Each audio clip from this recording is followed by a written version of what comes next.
Bonjour tout le monde en ce beau jour de Noël et joyeux Noël à vous tous. Aujourd'hui, ce mercredi 25 décembre, nous allons accueillir l'Évangile de Saint Jean au chapitre 1, versets 1 à 18. Mais disons pour ceux et celles qui ont le prion en Église, nous allons prendre la version brève si vous voulez. Le ciel et la terre éclataient de joie, le divin enfant est né. Alléluia, Alléluia, gloire à toi dans les cieux, Alléluia. Le Seigneur soit avec vous. Évangile de Jésus-Christ selon Saint Jean. Gloire à toi, Seigneur. Au commencement était le Verbe, et le Verbe était auprès de Dieu, et le Verbe était Dieu. Il était au commencement auprès de Dieu. C'est par lui que tout est venu à l'existence, et rien de ce qui s'est fait ne s'est fait sans lui. En lui était la vie, et la vie était la lumière des hommes. La lumière brille dans les ténèbres, et les ténèbres ne l'ont pas arrêtée. Le Verbe était la vraie lumière, qui éclaire tout homme, en venant dans le monde.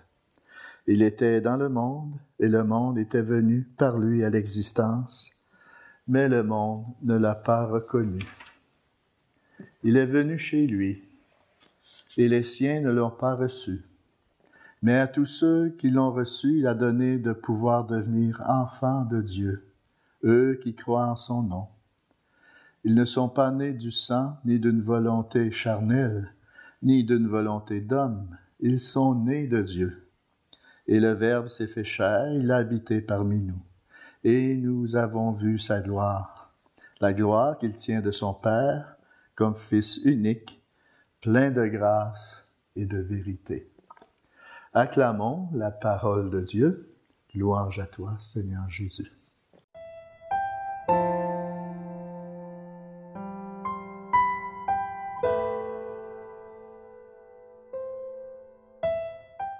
Chers amis, en ce jour, on fait mémoire du jour où le Seigneur s'est offert à nous, il y a 2000 ans, en s'incarnant, sous les traits et dans la condition d'un enfant, se présentant absolument rien. C'était pas menaçant, son affaire, là. C'est pour ça qu'il est devenu, il s'est incarné comme un enfant.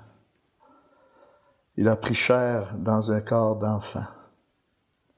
Il n'a pas surtout voulu nous faire peur en venant sur la terre. En s'incarnant, il n'a pas voulu abuser de nous. Et il voulait vraiment nous donner toutes les chances de l'accueillir, de le rencontrer, de l'aimer comme on aime un enfant. Hélas, par nos aveuglements, à cause de nos préjugés puis de nos peurs, nous l'avons placé parmi les exclus et les délaissés.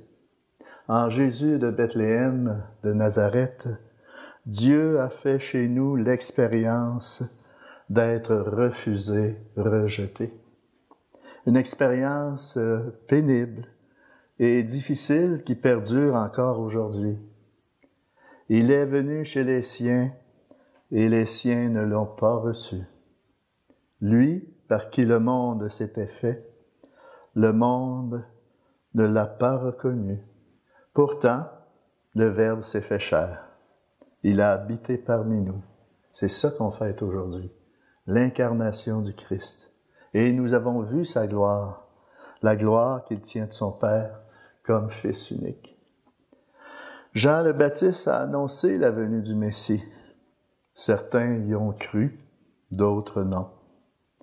Quand Jésus est né, certains l'ont reconnu, d'autres non. Aujourd'hui, c'est encore pareil. Il y a des gens qui croient au Christ et d'autres qui le refusent. C'est la liberté de chacun. Chacun est libre. Ce qui est certain, comme dit Saint Jean, c'est que ceux et celles qui croient et acceptent Jésus dans leur vie, il leur a donné de pouvoir devenir enfants de Dieu. Jésus n'est pas venu imposer des rites, des règles ou juger le monde. Il est venu nous offrir la vie éternelle, nous offrir de vivre par lui, avec lui et en lui, véritablement dans la grâce de Dieu, comme des enfants bien-aimés. Jésus est né, il a fait de chacun et chacune de nous un frère, une sœur. Allons-nous vraiment vivre en communion avec lui dans cet amour fraternel qu'il nous offre, qu'il nous propose? La réponse appartient à chacun et chacune personnellement. C'est personnellement que le Seigneur veut vivre cette rencontre avec toi. Et cette rencontre, il veut la renouveler aujourd'hui. Jésus, aujourd'hui, désire renaître en toi. C'est ça, Noël. Accueillir Jésus dans notre cœur, c'est accueillir le ciel. Nous savons que Jésus s'est fait tout petit, vulnérable, en entrant dans notre monde sous la forme d'un bébé. Il a pris chair dans le sein de la plus humble des femmes, la Vierge Marie, qui lui a donné naissance dans l'humilité d'une étable. Aussi, en ce jour de Noël, demandons à Jésus cette grâce de l'humilité. Cette humilité qui est si chère aux yeux de Dieu, car elle constitue la condition préalable pour que l'amour de Dieu puisse prendre racine dans notre cœur.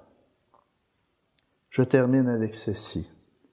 Aujourd'hui, c'est l'occasion pour nous de retrouver notre vie avec le Christ et de lui dire, mais Jésus, il n'y a que toi qui puisse nous sauver. Il n'y a que toi seul qui peut me sauver. Et comment me direz-vous que cela puisse s'accomplir? Comment cela se fera-t-il? Bien, tout simplement en étant attentif à sa parole. En lui était la vie, et la vie était la lumière des hommes. C'est la grâce que je vous souhaite, et que par cette bénédiction, le Seigneur puisse renaître en vous et qu'il puisse vous remplir de sa vie. Au nom du Père, du Fils et du Saint-Esprit. Amen. Et joyeux Noël tout le monde, et soyez des porteurs de Dieu dans vos milieux. À la prochaine.